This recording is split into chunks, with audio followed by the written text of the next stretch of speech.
la paix du Christ, tous ceux qui nous suivent ce soir, nous sommes bien sur le plateau de Homme de Dieu, dites-nous la vérité. Et là, nous sommes fiers d'être chez vous et nous bénissons le Seigneur pour la grâce qu'il nous fait encore en ce jour d'être comptés parmi les vivants.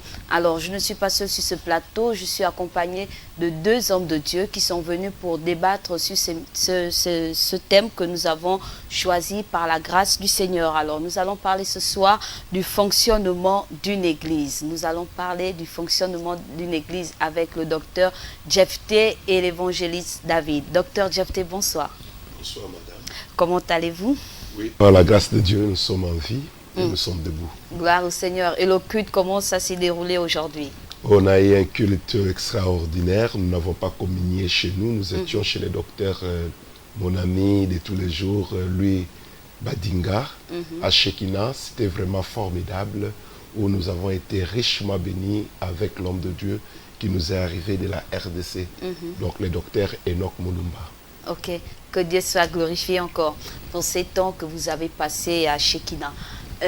À ma droite, vous avez l'évangéliste David qui nous revient de l'église Royaume des Sacrificateurs. Évangéliste, bonsoir. Bonsoir, Madame Ona. Comment allez-vous? Tel que vous me voyez, c'est tel que je vais. Ça dit que je vais bien. Voilà. Ok, le culte ce matin, comment ça s'est déroulé? Nous avons eu, par la grâce de Dieu, un merveilleux culte. On a été richement bénis par le docteur Aubert Njila. Donc vraiment, nous sommes sortis comblés. Les gens ont voulu rester à l'église. Mais comme le temps était arrivé que les gens partent, on était obligé d'arrêter. Comme quoi, les bonnes choses ne durent jamais. Ok. Bon, nous sommes prêts pour démarrer cette émission. Nous allons partir vraiment avec cet engouement que nous sommes sortis des églises pour transmettre encore la vie à tous les téléspectateurs parce que le thème même le concept de cette émission, c'est Homme de Dieu, dites-nous la vérité. Et nous savons que c'est la vérité qui a franchi les enfants de Dieu. Et pour parler du fonctionnement d'une église, nous voulons savoir pour commencer comment une église s'organise-t-elle de manière spirituelle. Le docteur Jephté Mulumba. Merci, madame la journaliste, pour la question. Nous pensons que nous ne pouvons pas parler directement du fonctionnement d'une église si on ne commence pas d'abord par la définir. Cette église-là, qu'est-ce que c'est l'église? Nous voyons que l'église est l'ensemble des enfants de Dieu dont les péchés ont été pardonnés et qui constituent un corps. Et ce corps-là est à la fois physique, mais aussi spirituel. Quand nous parlons de l'église physique, nous voulons parler de nos églises locales.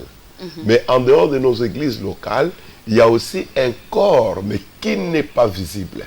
On pourrait parler de l'église universelle. Donc il fallait d'abord qu'on se fixe par rapport à ça. Oui. Nous n'allons pas ici, nous, en ce qui nous concerne, nous pencher beaucoup plus sur le fonctionnement de l'église spirituelle, donc l'église universelle, mais nous voulons parler par rapport à nos églises locales. Et nous disons que le fonctionnement de nos églises locales est un fonctionnement à multiples facettes. Parce que la manière dont nous faisons fonctionner, par exemple, l'église Sémence de Vie ne sera pas peut-être de la même manière qu'une telle autre église pourrait fonctionner.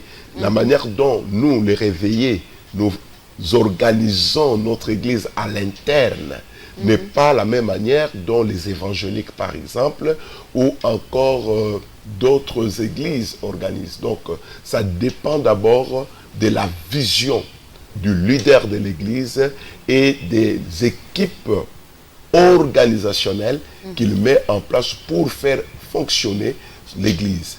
Et la plupart des hommes de Dieu ayant reçu l'appel, ils organisent l'église par rapport à la vision qu'ils ont. Donc c'est la vision au départ qui nous aide maintenant à nous organiser pour voir dans quelle mesure l'église pourrait fonctionner. Donc ça dépend aussi d'une manière, d'une vision à une autre. Mais les bases restent les mêmes. Est-ce que par rapport à la vision, il n'y a pas déjà un modèle que vous pouvez suivre? Il n'y a pas déjà un modèle premier sur quoi les églises se basent avant de s'étendre dans leur vision? Oui, il y a des modèles. Il y a des modèles parce que l'église, c'est une organisation. Et dans une organisation, il y a toujours un modèle. Par exemple, au niveau de l'organigramme, il y a toujours un visionnaire, il y a celui qui l'épaule, il y a d'autres départements qu'on appellerait commission, qu'on appellerait équipe. Ça dépend des appellations qu'on pourrait donner à ces organisations-là.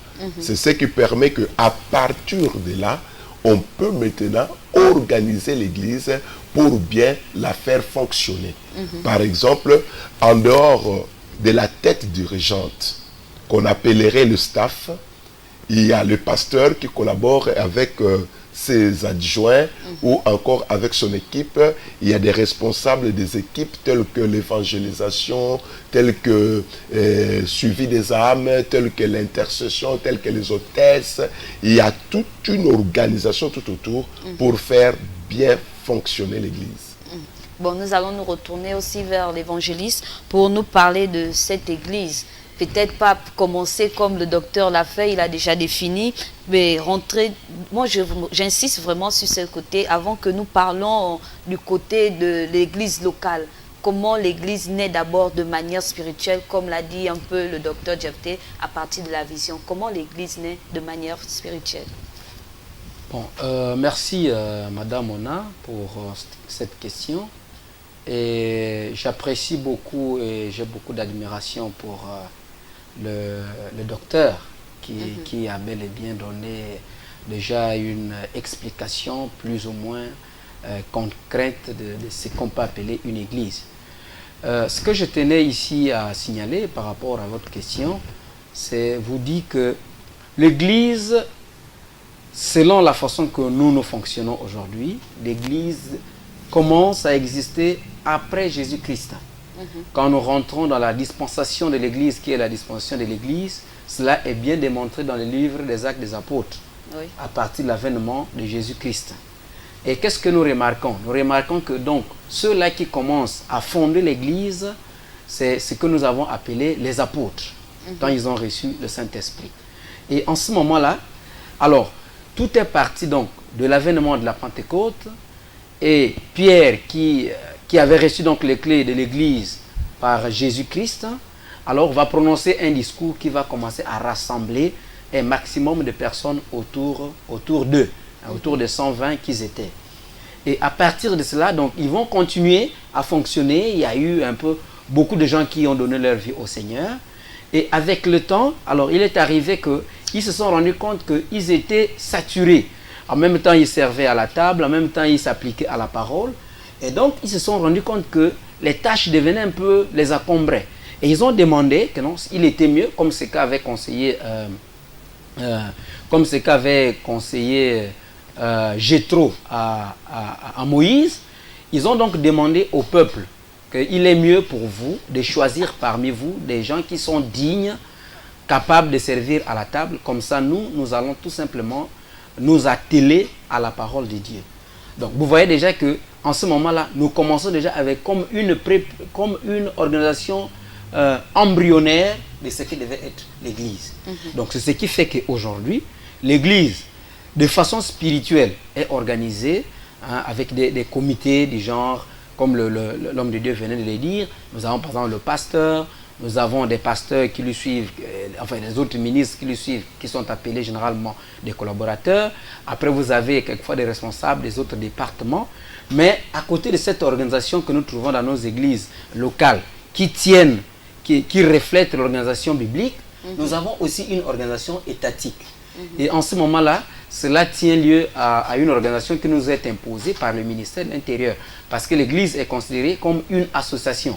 Et donc, à la tête d'une association, nous avons un président, nous avons un secrétaire général, nous avons des trésoriers. Donc, des appellations que nous trouvons, non plus dans la Bible, mais des appellations que nous trouvons dans l'organisation des associations, comme nous le demande le ministère de l'Intérieur. Voilà Donc, ce qui veut dire, si, pour éclairer aussi les téléspectateurs, si vous avez des questions à poser, vous avez votre numéro qui est bien, qui s'affiche au bas de votre écran, le 06 14 96 96. À partir de là, vous pouvez faire parvenir vos questions et les hommes de Dieu ici présents vont vous répondre. Et pour ce qui concerne déjà le plateau, nous continuons l'émission et poser cette question-là, puisque vous parlez d'organisation, la partie étatique, la vision. J'aimerais un peu savoir, est-ce que l'Église a des fonctions ou encore des départements comme une entreprise? Est-ce que c'est vu aussi comme une entreprise? Docteur Djefté, oui. Oui, l'Église est une très grande entreprise. L'Église est une très très grande entreprise. D'ailleurs, le maître lui-même en partant, pendant qu'il exerçait son ministère, il a dit, il faudrait que je puisse faire pendant qu'il est jour les affaires de mon Père. Donc quand nous parlons des affaires, on voit déjà une grande organisation en termes d'entreprise. Il ne faudrait pas que les choses se fassent sans une organisation bien précise. Il faut que les choses se fassent en ordre. Et pour que les choses se fassent en ordre, il faut bien les concevoir. Il faut donner leurs responsabilités. Mon co-débatteur disait tantôt qu'il y avait un modèle. Quand on parle de Jétro, ils ont compris qu'ici, tout le monde ne peut pas faire les mêmes choses. Il faudrait qu'on puisse scinder les tâches à des personnes qu'on connaît, qu'on a les témoignages, qu'on a trouvé certaines capacités pour accomplir ces tâches-là, ces responsabilités-là.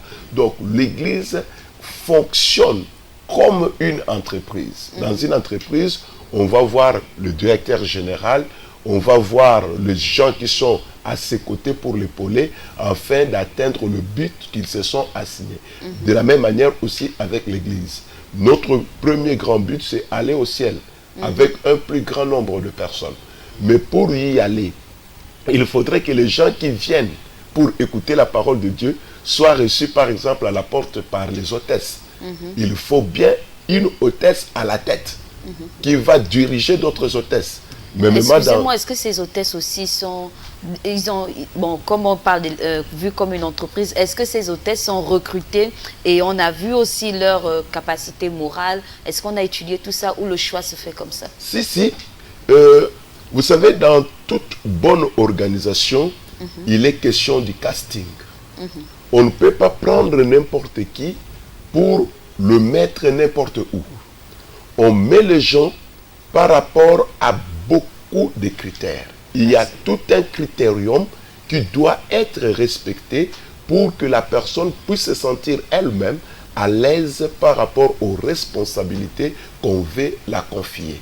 Donc, il y a un casting, il y a certaines règles qu'on regarde. Parce que aujourd'hui, comme nous disons, l'Église comme étant une entreprise, mais il faut que les compétences, vous ne pouvez pas aussi placer des personnes parce qu'elle a une bonne taille, parce qu'elle parle bien, parce que sinon, il faudrait que ces gens que nous trouvons, que nous désignons, puissent passer par une certaine formation pour acquérir certaines connaissances qui vont maintenant le permettre de bien exercer dans la tâche que vous la confiez. Mais pour ce qui concerne, si on veut rester seulement dans le cadre de recrutement ou encore des frères et sœurs qui servent dans l'Église, est-ce que lorsque vous avez commencé le ministère, Dieu vous a fait grâce d'avoir une Église, est-ce que vous avez eu le temps de former tous ceux qui ont commencé avec vous, ceux qui étaient à l'accueil, ceux qui étaient au suivi des âmes, ceux qui étaient à l'évangélisation? Comment vous faites, évangéliste David? Bon, avant donc de répondre à votre question, qui est une bonne question, j'aimerais d'abord rebondir sur la première question que vous avez posée à l'homme de Dieu ici présent, sur le fonctionnement de l'Église. Est-ce que c'est une entreprise? Bon, vous savez, je ne sais pas qui nous regarde actuellement. Il est mieux de préciser les choses, hein, parce que tel que nous savons ce qui se dit au quartier, les gens vont dire tout simplement, oui, vous voyez, leurs églises là, ce sont des entreprises. Donc, il faudrait qu'on ajuste un peu toutes ces choses-là. Tout ce que je voulais dire, c'est que nous fonctionnons certainement comme une entreprise, mais nous ne sommes pas une entreprise. Parce que dans les entreprises, il y a le bénéfice du directeur général. Avec son comité là-bas, je ne sais pas, ça peut être un conseil d'administration. Mais nous, dans ce que nous faisons à l'église, nous visons, comme ce que venait de dire l'homme de Dieu, nous visons le salut, aller au ciel avec un maximum de ceux qui auront cru au message de Jésus-Christ. Donc c'est tout à fait une grande différence avec des entreprises qui visent des bénéfices quelquefois à court et à long terme. Mais nous visons, notre bénéfice ici, ce n'est pas le gain matériel ou le gain en termes d'argent, mais nous visons qu'un grand nombre alors soit sauvé parce que nous leur aurons présenté. Mais homme de Dieu, pourtant dans l'église aussi, je vois, si vous dites que vous ne visez pas de l'argent, et pourtant dans l'église, on demande souvent de l'argent. Est-ce que l'argent n'est pas nécessaire à l'église? Mais oui, l'argent est nécessaire dans le fonctionnement de l'église. Mais nous ne nous regroupons pas pour de l'argent. Parce que vous savez que dans les entreprises, à l'église, vous pouvez retrouver un ministre qui prie. Vous pensez que vous allez regrouper de l'argent qui va dépasser son salaire? Ce n'est pas tout à fait évident. Oui, donc nous ne nous regroupons pas pour avoir de l'argent. Mais nous nous regroupons pour alors proclamer le message qui ferait que les gens gardent toujours leur foi pour ceux qui croient déjà, ou encore ramener ceux qui ne croient pas à croire en Jésus pour qu'eux aussi, ils soient sauvés, comme en nous-mêmes qui enseignons la parole, nous avons déjà l'assurance d'être sauvés. Voilà, donc c'est pour cela que nous partons à l'église. Ok, maintenant pour ce qui concerne la question suivante. Oui. Vous veuillez me rappeler parce que... Savoir comment vous faites pour organiser l'église pendant que vous avez commencé le ministère. Est-ce que vous lancez comme ça? Bon, mais vous savez que... Est-ce que vous formez, vous prenez la peine de former ce que vous mettez en place? Vous savez, au début, tout est toujours un peu difficile. Et le premier pas est toujours difficile. C'est pour cela que pour bien commencer ce débat, pour bien commencer donc cette émission, autant pour moi, j'ai commencé par citer comme une erreur qu'un païen est venu corriger à Moïse. Moïse lui-même, il faisait tout. Donc il était comme l'expression la plus utilisée, il était comme un peu au four et au moulin. Jusqu'à ce que son beau-père est venu lui donner comme un peu des orientations. Donc il vient comme un peu montrer à Moïse comment est-ce qu'il devait organiser son administration. Donc vous voyez que nous aussi, au début des ministères, nous connaissons souvent des problèmes. Vous venez d'arriver, il y en a qui commencent peut-être avec 2 personnes, avec 3 personnes, avec 4 personnes. Donc, aussitôt quand vous avez commencé, vous n'aurez pas nécessairement celui qui sera à l'accueil, comme l'homme de Dieu l'a appelé l'hôtesse. Vous n'aurez pas forcément le chargé de ceci, le chargé de... Mais on prévoit, dans des églises organisées, qu'est-ce qu'on fait? On prévoit un organigramme. Et avec le temps qu'on va travailler, avec le temps qu'on va évangéliser, et que des hommes et des femmes se joignent à vous, puisque Dieu, dans l'œuvre qui est inspirée par Dieu, Dieu envoie toujours des collaborateurs. Et donc, quand ces hommes et ces femmes viendront, en fonction donc des critères, des caractères qu'ils vont dégager, et de l'appel qu'ils ont reçu aussi, et de l'orientation que Dieu va vous donner en fonction des prières que vous avez toujours à faire sur eux, alors, c'est en ce moment-là qu'ils vont occuper, donc, combler les postes que vous avez déjà prévus dans l'organigramme. Là, je parle bien dans des églises bien organisées. Oui. Voilà. Et le docteur Jephthé a quelque chose à dire par rapport à cette question? Si j'ai quelque chose à dire là-dessus. Nous ne sommes pas improvisés dans l'œuvre de Dieu. Merci. Nous avons été dans des grandes écoles théologiques. Merci. Et ce que nous faisons aujourd'hui, c'est ce que nous avons aussi vu nos aînés faire. Ce que nous faisons aujourd'hui, ce n'est pas quelque chose d'inventé. L'apôtre Jean dit, ce que nous avons écouté, ce que nos yeux ont vu, ce que nos mains ont touché, c'est ce que nous vous annonçons. Cela voudrait dire que nous pouvons venir trouver une église, peut-être à la jeunesse, comme disait mon frère, l'évangéliste. C'est à nous de prendre la connaissance que nous avons déjà acquise là, venir la partager avec des personnes que nous aimerions voir nous accompagner dans l'exercice de notre ministère. Parce que c'est toujours l'homme qui est au centre de toute organisation. Merci. L'homme est là pour organiser les choses. Le mal, c'est quand on s'improvise. On ne sait pas par où commencer. Nous, on ne va pas inventer la roue. On nous a donné certaines informations. Et à notre tour, nous réunissons aussi des personnes et nous les transmettons. Si vous arrivez dans une église comme la nôtre, vous allez trouver que à tout moment, d'ailleurs, nous avons une école biblique où à chaque fois, nous avons des éléments que nous encadrons, que nous orientons pour que demain, quand ils vont comprendre l'appel que le Seigneur les a adressé, qu'ils puissent savoir aussi comment s'organiser pour ne reproduire que ce qu'ils ont aussi reçu de nous. Ok, nous allons d'abord prendre un message. C'est un jeune frère ou une jeune sœur, je ne sais pas prononcer.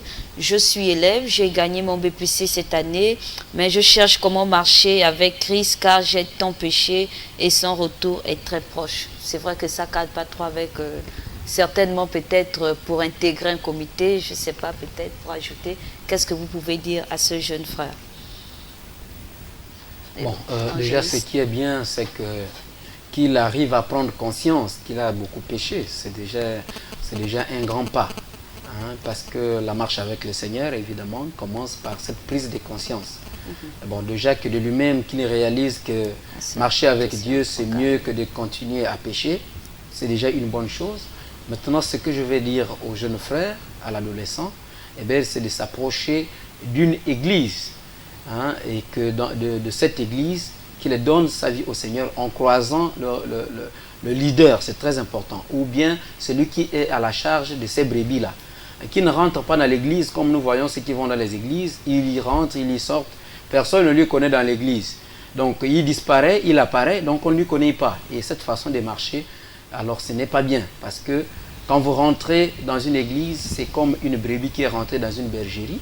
Donc le berger doit savoir suivre cette brebis. Donc qu'il rentre dans l'église, qu'il croise un des responsables de cette église, afin qu'il soit suivi, et comme ça on va l'enseigner sur la manière à faire pour qu'il ne continue plus à pécher, mais que de sa décision, alors qu'il suive réellement le Seigneur, évidemment il a raison de le dire, le retour du Seigneur est proche. Le docteur, excusez-moi, le docteur Jeff T. Oui, mon évangéliste a tout dit. L'évangéliste a tout dit. Lorsque on sent cette culpabilité, lorsqu'on reconnaît sa position, on ne reste pas chez soi à la maison. On ne continue même pas avec des amis qui nous ont entraînés dans cette voie que nous estimons être la mauvaise. Maintenant, on choisit d'aller dans une église. Et puis, on se présente au leader de l'église qui, forcément, verra en nous quelque chose et saura nous orienter pour que nous puissions développer maintenant notre relation avec le Seigneur et avoir des informations qu'il faut et pour nous orienter pour des jours meilleurs devant nous. Quand on a compris qu'on a déjà trop péché, donc il faut arrêter avec ça et commencer maintenant à prendre de bonnes résolutions pour prendre une autre direction qui sera la meilleure. D'accord. Il y a une autre question.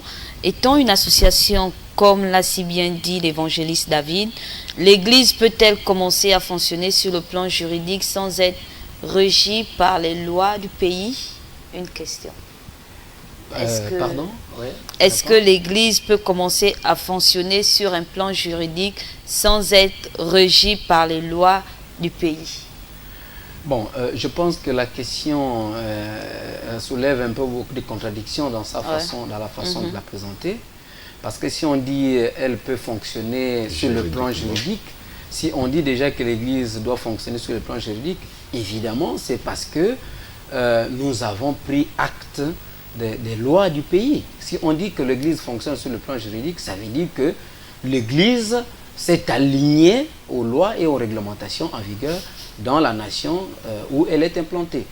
Voilà, donc maintenant si j'essaie de comprendre, peut-être que le frère veut dire que est-ce que l'Église peut commencer à fonctionner sans papier. Sans papier.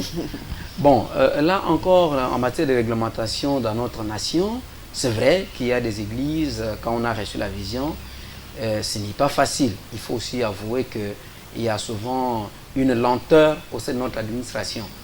parce que vous ne savez pas combien les églises ont déjà déposé les dossiers au sein du ministère de l'Intérieur et qui entendent jusqu'à aujourd'hui sans aucune suite. Bon, la vision presse et le Jésus revient bientôt. Bon, qu'est-ce qu'il faut faire? Il faut attendre ou bien il faut faire comment? Nous, par exemple, on a dû attendre 3, 4, 5 ans après pour qu'on voie notre récépissé être délivré. Ça n'a pas été toujours facile. Voilà. Le docteur Djefté, parce qu'il y a une autre question aussi. Pour être très direct, l'Église n'a rien à attendre. L'Église doit déjà s'engager. Maintenant, comme exerçant dans une société organisée, par exemple ici au Gabon, nous avons des fédérations, nous avons des confédérations. Lorsque nous avons commencé une vision et que nous n'avons pas encore ce qu'il faut par rapport à l'État ou encore à l'administration, il faudrait faire une affiliation. Nous nous affilions à une église qui a déjà des papiers pour une couverture. Parce que nous appartenons à l'État. Oui. Et appartenant à l'État, il faudrait qu'on respecte ce que l'État nous demande. Maintenant, lorsqu'il y a cette affiliation, le frère ou l'église sœur vers laquelle nous nous affilions a des papiers. C'est elle qui nous couvre. En cas de problème, on sait que on va mettre la main sur tel pasteur et on saura atteindre le pasteur X qui a commencé quelque chose. Donc, lorsque vous commencez, il faut tout faire pour vous affilier quelque part en attendant que vos papiers aboutissent au niveau de l'administration. Mais sinon, dans un sens général, il faut déjà commencer comme ça, mais aussi entreprendre les démarches pour l'obtention de votre récépissé. Ok, bon, nous bénissons encore le Seigneur pour cette première partie. Nous allons marquer une pause publicitaire.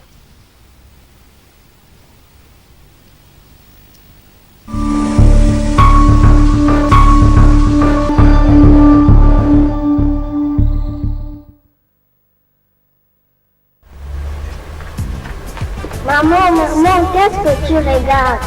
Parle encore, ma chérie. Je regarde le journal sur LVS TV.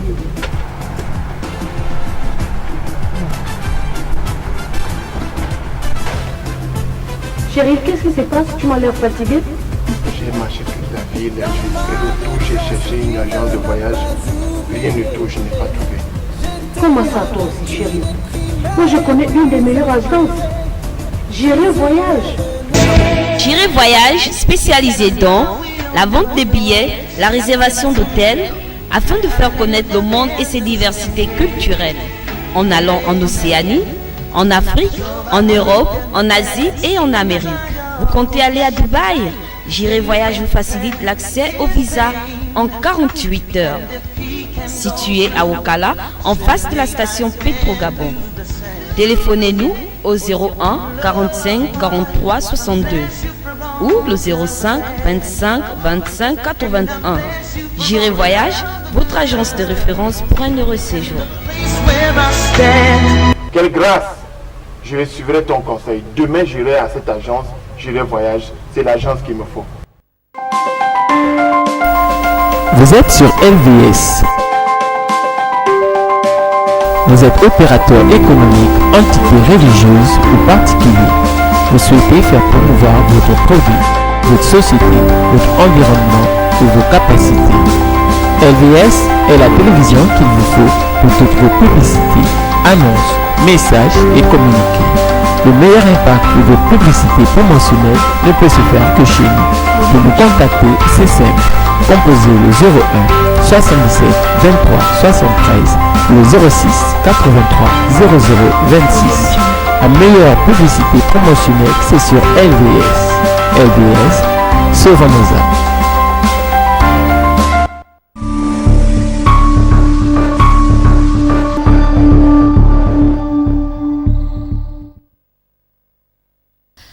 De retour sur le plateau, vous êtes toujours câblés sur LVS, ne vous y trompez pas.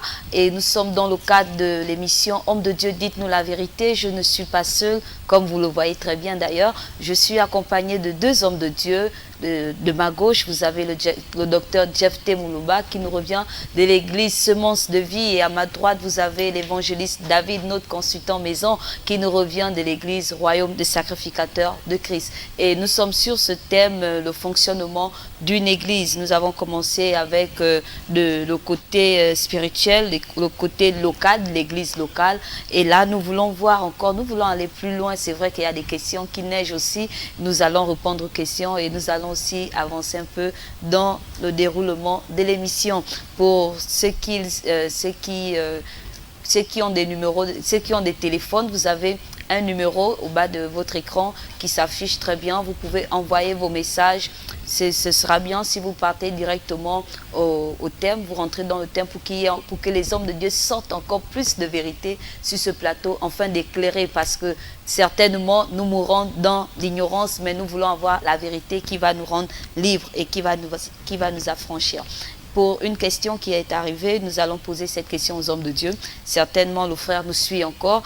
Il posait cette question de savoir que pensez-vous d'une église où de la tête jusqu'au bas de l'échelle, il n'y a que les membres de la famille. Docteur Jephté. C'est une très très bonne question.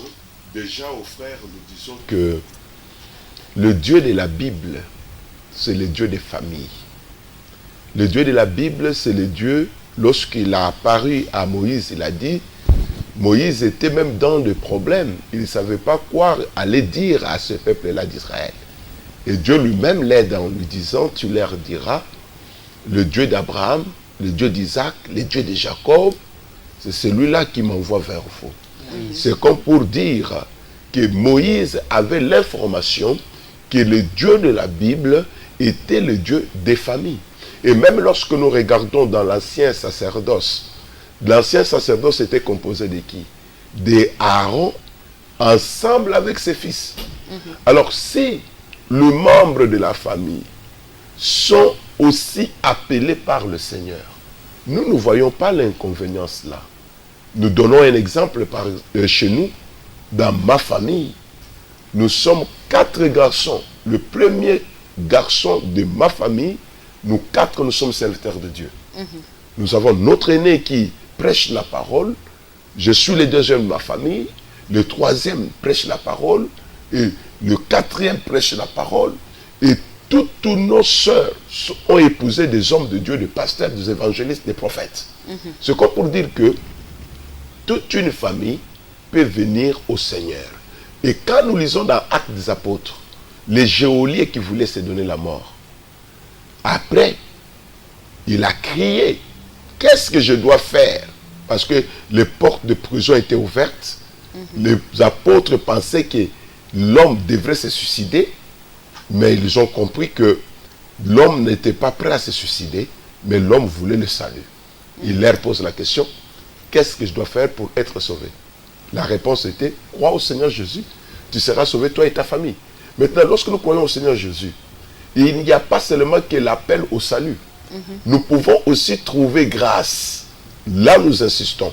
Nous pouvons trouver grâce en dehors de l'appel au salut, que nous puissions aussi trouver l'appel au service. Toute une famille peut le faire, mais ce n'est pas bien de prendre le membre de la famille, de les mettre là au moment où ils n'ont même pas l'appel. Au moment où ils ne savent même pas par où commencer. Là, ça deviendrait une coterie. Mais lorsqu'il y a l'appel, tout le monde peut servir le Seigneur, même si nous sortons tous d'une même famille. Alors, l'évangéliste David. Bon, je vais tout simplement ajouter peut-être quelque chose à ce que l'homme de Dieu a déjà dit, parce qu'il a répondu à la question, je pense, de long à large. C'est tout simplement ajouter à ce qu'il a dit quelques exemples. Quand nous voyons par exemple Aaron, que Dieu dit à Moïse d'aller prendre Aaron pour lui servir, puisque lui il dit qu'il n'est pas quelqu'un de la langue facile quand il croise le Seigneur. Alors, Aaron, c'était le frère de Moïse. Et il a travaillé à côté de Moïse. Voilà. Nous pouvons encore aller, nous pouvons venir dans la Nouvelle Alliance. Et quand nous voyons Jacques, Jacques c'était le frère de Jésus. Voilà. Jean était le frère de Jésus. Vous voyez, donc c'est vrai que s'il y a l'appel, comme disait l'homme de Dieu, cela ne pose pas vraiment de problème qu'un frère se retrouve avec d'autres frères ou se retrouve avec ses fils.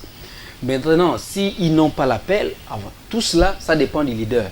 S'il pense que son frère ou son fils ou je ne sais pas qui d'autre dans sa famille a cet appel-là, évidemment, ils peuvent travailler ensemble parce qu'ils travaillent pour le Seigneur. Maintenant, s'il estime que non, à bien voir, le frère ou mes soeurs ou mes frères ou dans ma famille, je ne trouve, il n'y a pas quelqu'un qui est appelé à servir avec moi, il n'y a pas de problème, il peut servir ailleurs. Il n'est pas aussi dit que si vous êtes le frère d'un pasteur et que vous êtes aussi un pasteur, il n'est pas dit que forcément vous devez œuvrer dans le même ministère. Non. Vous pouvez être des serviteurs de Dieu, mais dans des ministères différents. Voilà. Peut-être que c'est aussi vu, c'est vrai qu'il y a plusieurs questions qui arrivent, mais il y a une autre question qui me vient à l'esprit par rapport à cette question. Peut-être que c'est aussi vu comme du genre, je commence le ministère, comme je n'ai personne sous ma main, allez mon frère vient, ma soeur vient, allez mon fils, mon neveu, allez venez on va servir le Seigneur ensemble. Est-ce que c'est pas aussi vu de cette manière? Ça peut aussi parce que par rapport à l'appel, on peut se tromper. Mais ça deviendrait plus tard un lourd fardeau pour quelqu'un qui s'hasarderait prendre de personnes qui ne sont pas appelées pour les insérer dans le ministère. Le ministère est bien lorsque nous travaillons avec des personnes qui ont reçu l'appel, qui ont compris le sens de leur appel et qui suivent le Seigneur. Mais si c'est par suivisme seulement, parce que ce sont les membres... D'ailleurs, dans les choix vocationnels, il faut faire attention aux affinités. Aux affinités ethniques, aux affinités familiales, parce que ce sont des choses qui, lorsque vous n'êtes pas trop sage, vous allez vous retrouver dans des situations très difficiles. Regardez le cas du sacrificateur Élie, avec ses enfants, Ophné et Phiné. Ces enfants-là travaillaient, mais ils n'étaient pas appelés à ce qu'eux voulaient faire. Et la conséquence, c'est quoi? Ils sont morts. Parce que lorsque vous voulez faire, même ici, et pourtant c'était les fils du sacrificateur, même si vous êtes fils, mais il faut que vous puissiez répondre au critérium. Le tout premier, c'est l'appel. Est-ce que vous êtes appelé à cela? Si oui, mettez-vous à l'œuvre. Mais il y a aussi une autre question. Est-ce que vous êtes appelé à rester aux côtés de votre père, aux côtés de votre frère, aux côtés de votre maman pour servir le Seigneur? Non, pas forcément. On peut recevoir l'appel, l'évangéliste venait de le dire, nous recevons l'appel, nous sommes membres d'une même famille, mais on peut, moi, m'envoyer ailleurs. Et vous restez, nous ne sommes pas obligés de rester ensemble. Mais si c'est l'appel aussi qui demande à ce que vous puissiez rester ensemble, servir le Seigneur ensemble, nous ne voyons pas vraiment l'inconvénient dans cela. Ok, comme il n'y a pas d'inconvénient, nous allons prendre d'autres questions. Il y a d'autres questions qui surviennent. Je vais peut-être les lire le tout. Est-ce qu'il est nécessaire à des hommes de Dieu d'avoir des pièces d'identité établies par l'Église attestant leur appartenance et la fonction dans le ministère? Je vais prendre l'autre aussi pour répondre une bonne fois. Étant donné que l'Église est comme une société. Ah, c'était la suite de la question. Ok, c'est ça la question. C'est ça la question. Est-ce qu'il est forcément que les hommes de Dieu aient des pièces attestant le fonctionnement de leur ministère dans l'Église qu'ils appartiennent? Non, peut-être la question, je trouve toujours que les questions là sont un peu quelquefois mal formulées. On ne peut pas dire que la carte attestant le fonctionnement de l'Église, bon, je ne sais pas à quoi il fait allusion, mais je peux quand même dire que c'est normal pour un homme de Dieu d'avoir une carte qui lui classe à son rang. Hein, c'est honorable. Et déjà, quand je disais que le ministère aujourd'hui, selon l'organisation étatique, nous fonctionnons comme des associations, donc c'est normal qu'il y ait une carte comme une association qui dit que c'est lui le président ou c'est lui le secrétaire général, parce que nous sommes, quand nous nous faisons enregistrer au ministère de l'Intérieur, et les dossiers sont envoyés par exemple à la documentation. Donc s'il y a un souci, on viendra regarder sur vos documents pour savoir celui-ci, il occupe quel rang. Et on verra que non, lui, il est par exemple le leader de l'église ou il est le secrétaire général de l'église. Donc c'est normal que, en tant qu'une église organisée, que les ministres aient leur carte. Même là, il y a autre chose. J'aimerais dire ceci. Est-ce qu'on demanderait à un DG d'une entreprise de ne pas avoir sa carte professionnelle? Il l'aurait. Voilà. Donc, l'église étant organisée, c'est normal que les responsables certains responsables de l'Église puissent avoir les cartes. C'est très important. Le docteur Jefté? Oui, nous appuyons ce que l'évangéliste disait. L'Église est organisée et l'Église vit dans une société organisée. Alors, comme une société organisée, il nous est arrivé lorsque nous voyageons dans des pays étrangers, vous êtes là, la police vous interpelle, vous commencez à montrer les papiers que vous possédez et après on vous demande, est-ce que nous pouvons voir votre carte pastorale? Donc, si vous ne l'avez pas, en ce moment-là, on a même la difficulté de bien vous identifier. Voilà. Donc, dans une église bien organisée, c'est tout à fait normal que les serviteurs puissent avoir leur carte, que j'appellerai ici carte de service. C'est tout à fait normal qu'ils puissent avoir ça. Et vous avez ça chez vous? Oui, nous avons ça. Et l'évangéliste David? Je l'ai dans ma voiture là-bas. Si je savais que la question viendrait, je vous l'aurais présenté. Ok, bon, pour poursuivre l'émission, nous voulons toujours savoir la vérité. Et la vérité sur ce thème, le fonctionnement d'une église. On aimerait savoir encore comment l'église fonctionne et quels sont les comités que vous établissez dans les églises qui doivent être, parlons du cadre de l'église Semence de Vie, quels sont les comités qui sont présents dans votre église, Dr Jefté? Dans notre église, nous fonctionnons comme ceci. Nous avons 4 départements. Nous avons le département de l'écodyme, Oui. nous avons le département de la jeunesse, nous avons le département des hommes et nous avons le département des femmes.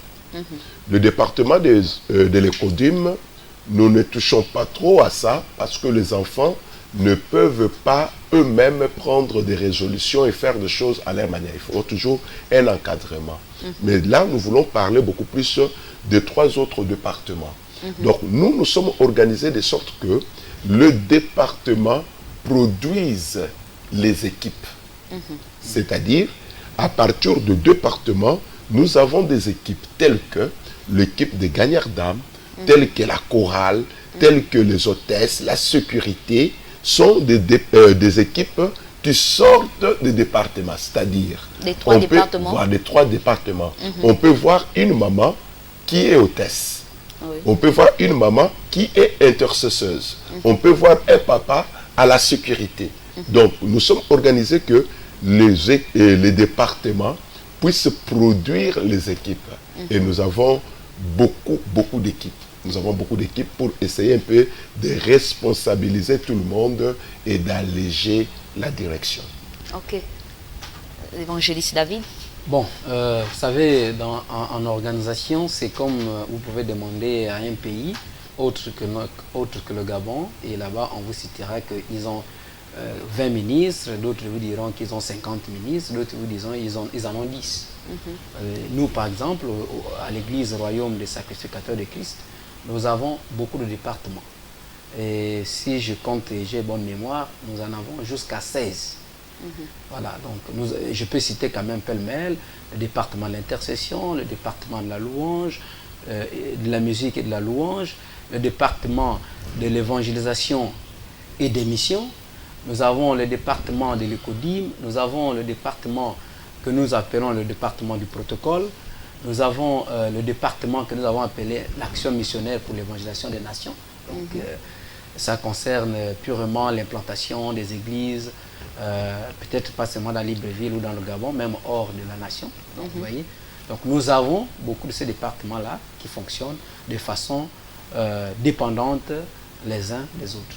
Mais par rapport à tous ces départements, est-ce que le visionnaire a le temps de prendre soin de ces départements? Si seulement vous responsabilisez les gens, mais est-ce que le visionnaire va de temps en temps pour connaître comment ça fonctionne, pour que l'église soit bien organisée? Oui, l'église, c'est une institution très organisée pour les gens qui comprennent le sens même de leur appel. Rien ne se fait sans la vision. La vision, c'est la direction. Et lorsque vous êtes responsable et que vous partagez la vision, vous la partagez avec les différents responsables de ces équipes-là, qui à leur tour vont transmettre aux membres de leur département. Et chaque mois, il y a un rapport qui se fait. On vous envoie les rapports, vous examinez ces rapports. S'il faudrait que vous redescendiez sur les terrains, c'est-à-dire dans l'équipe, pour essayer de réajuster les choses, vous le faites. Mais sinon, il y a un suivi. Ça ne servirait à rien de donner des responsabilités aux gens, après le suivi ne suit pas. Il faut qu'il y ait un suivi, qu'on puisse savoir qu'est-ce qu'on a fait, est-ce qu'on l'a fait tel qu'on voulait le faire, si on ne l'a pas fait tel qu'on voulait le faire, qu'est-ce qui nous a empêché de ne pas faire par rapport à ce qu'on voulait. Alors, puisque nous n'avons pas reçu peut-être les résultats escomptés, on va réajuster les choses parce que nous travaillons, par exemple, dans notre église, nous travaillons avec la culture du résultat. Lorsque on vous a donné une responsabilité, il faudrait que vous soyez un Joseph qui doit faire prospérer la maison. Et lorsque ce n'est pas le cas? Lorsque ce n'est pas le cas, on dit dans un adage mondain, on ne change pas l'équipe qui gagne, mais celle qui ne gagne pas. On change. Donc c'est ça. Lorsqu'on ne donne pas le résultat le meilleur, on change. Et l'évangéliste David, comment vous procédez? Bon, ce que je sais, c'est que déjà, on ne peut pas confier des responsabilités à des gens, un, qu'on n'a pas confiance, et puis deux, des gens incompétents. Non. Si on confie déjà des responsabilités, c'est qu'on a confiance à ces gens-là et on les pense à la hauteur de la responsabilité qu'on leur a confiée. Bon, donc ce qui est vrai, c'est que nous adressons des bilans de temps en temps, et l'homme de Dieu aussi, qui est le visionnaire quand il est là, parce que pour le cas de notre église, il peut arriver qu'il soit en déplacement, qu'il n'est pas à l'église Libreville, qu'il se retrouve peut-être en RDC, ou qu'il se retrouve, je ne sais pas, à Port-Gentil, ou partout il y a des églises RSC, Royaume du Sacrificateur de Christ. Donc à son retour, si, là je parle spécialement de l'église d'Akanda où je suis, à son retour, eh bien, déjà il doit demander le bilan à celui qui avait laissé la responsabilité de la gestion de l'église pendant son absence. Et ensuite, celui-là a le droit aussi de lui expliquer si jamais les départements ont fonctionné selon les consignes qui ont été données. Maintenant, s'il arrive qu'il y a eu des manquements, généralement les leaders appellent pour demander qu'est-ce qui n'a pas marché, ceci n'a pas été fait, pour quel motif, est-ce que ça a été fait, pourquoi ça n'a pas été bien fait, comme venait de le dire. Et vous changez les équipes qui n'ont pas gagné, comme l'a dit le docteur? Oui, mais nous ne les changeons pas fréquemment. Pour la plupart des cas, selon ce que j'ai vu avec celui qui est mon leader, pour la plupart des cas, pour la première fois, il appelle pour demander qu'est-ce qui a marché, qu'est-ce qui n'a pas marché. Et on remarque que ça n'a pas marché. Est-ce que ça n'a pas marché réellement parce que qu'est-ce qui vous a manqué pour que cela ne soit pas bien fait? Bon, s'il est arrivé qu'il a manqué de peut-être des moyens, ou que la personne n'est pas à la hauteur, en ce moment-là, généralement, ce qu'il fait, c'est que on vous ajoute un petit temps pour voir si vous êtes à mesure. Si vous ne l'êtes pas, vous serez remplacé ou vous serez renforcé par d'autres personnes. Et dans le cadre où les collaborateurs ou encore des personnes à qui vous avez délégué les responsabilités ne suivent pas réellement la vision même de l'Église, qu'est-ce que vous allez faire alors? Est-ce que vous allez les retirer du comité ou bien vous allez les retirer de l'Église? Non, il y a toujours un recadrage. Il y a toujours un recadrage. Vous savez, nous faisons d'abord un travail spirituel. Le travail que nous faisons, tellement qu'il est spirituel, il faut beaucoup de patience. Il y a certaines personnes qui ont les capacités, les moyens de faire certaines choses, mais qui peuvent aussi être embrouillées par certains tralala de la vie. Il faut avoir un peu de patience, parce que vous n'allez pas faire l'œuvre de Dieu si vous n'êtes pas patient.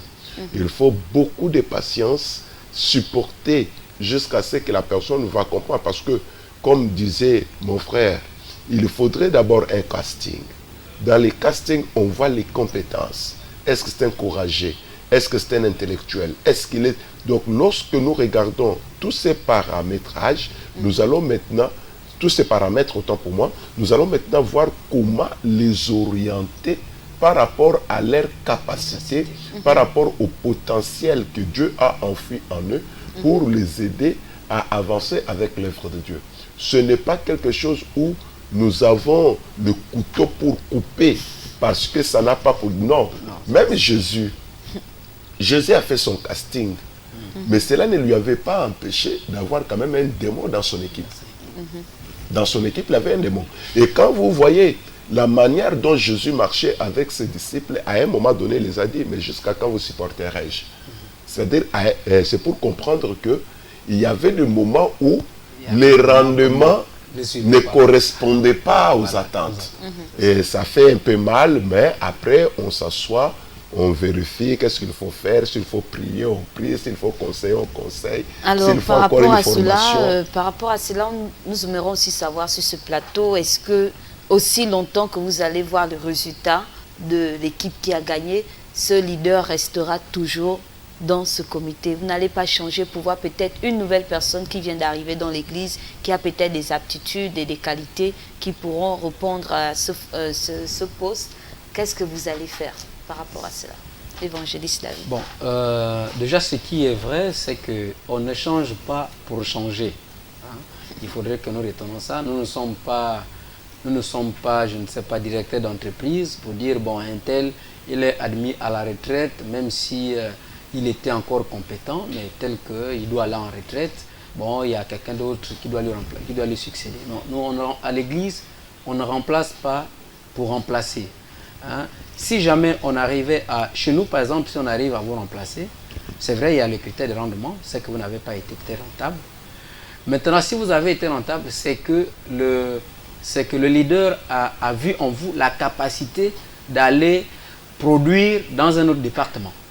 Et ensuite, dans le département où vous étiez, il a remarqué que quelqu'un d'autre peut continuer, hein, quelqu'un d'autre qui a travaillé avec vous peut continuer le travail, pourra toujours produire comme vous avez produit avec lui. Et en ce moment-là, il vous affecte dans un autre département pour aller aussi donner vie à ce département-là. Mais il ne pourra pas changer parce que vous avez été bon, on va vous changer, je ne sais pas, pour vous mettre... Peut-être pour booster aussi les autres départements, oui. Docteur Jefté, parce qu'il nous reste quelque chose. Oui, nous aimerions ajouter quelque chose à ce que l'évangéliste disait. Le travail que nous faisons, c'est la même chose avec un coach d'une équipe quelque part. Lorsque vous avez déjà fait votre casting, vous avez appelé les joueurs que vous estimez être le bon, ce n'est pas tous ces joueurs que vous avez appelés qui seront sur le terrain. L'autre, vous pouvez le mettre sur le terrain, mais ce jour-là, ce n'est pas son jour. Et vous avez d'autres qui sont sur le banc des touches. Vous, en tant que coach, vous savez à quel moment faire sortir X pour le remplacer. Mais ce n'est pas quelque chose, parce que vous pouvez commettre l'erreur d'enlever celui-là parce que peut-être il n'a pas donné le rendement que vous voulez et lui remplacer par un autre qui sera un véritable fauteur que celui qui était en place. Donc il faut beaucoup de patience, beaucoup de sagesse. Vous voyez un peu l'histoire des vignerons, pour m'arrêter là. Le maître est venu chercher les fruits, il n'a pas trouvé. Après il dit coupez ces figuiers, il occupe la terre inutilement. Mais les vignerons qui étaient là, il a dit non, ne coupons pas encore. Je vais creuser tout autour, je vais mettre du fumier. Peut-être à la longue, il pourrait produire. Donc il y a toujours des exhortations qui suivent. Voilà pourquoi nous sommes regardants. Nous sommes regardants pour encourager, tout en sachant que, maman, servir Dieu, ce n'est pas facile. Il faut toujours quelqu'un pour aider, pour encourager. Puis... Voilà, exactement. Ok, voici, nous sommes arrivés au terme de cette émission. Nous avons un peu débordé, mais certainement nous reviendrons sur ce thème parce qu'il y a beaucoup de choses qui ne se sont pas dites et nous voulons poursuivre encore dans un prochain numéro. C'est vrai que Homme de Dieu se fait 2 fois dans la semaine, c'est-à-dire 2 dimanches dans le mois. Vous avez Homme de Dieu à partir de 16h et les rediffusions se suivent sur LVS TV dans la semaine. Et nous voulons encore remercier tous les fidèles téléspectateurs qui ont suivi l'émission et même encore les invités qui sont sur ce plateau. Merci d'avoir répondu présent au Dr Jefté. Voilà, nous vous bénissons encore pour cela. Et nous remercions aussi le consultant maison, l'évangéliste David. Longue vie à l'émission. Voilà, merci encore pour ces temps que nous avons passés sur LVS TV et nous voulons que tous, vous soyez toujours captés. Ne zappez pas parce que demain, il y aura encore des bonnes choses pour vous. Au revoir, que Dieu vous bénisse.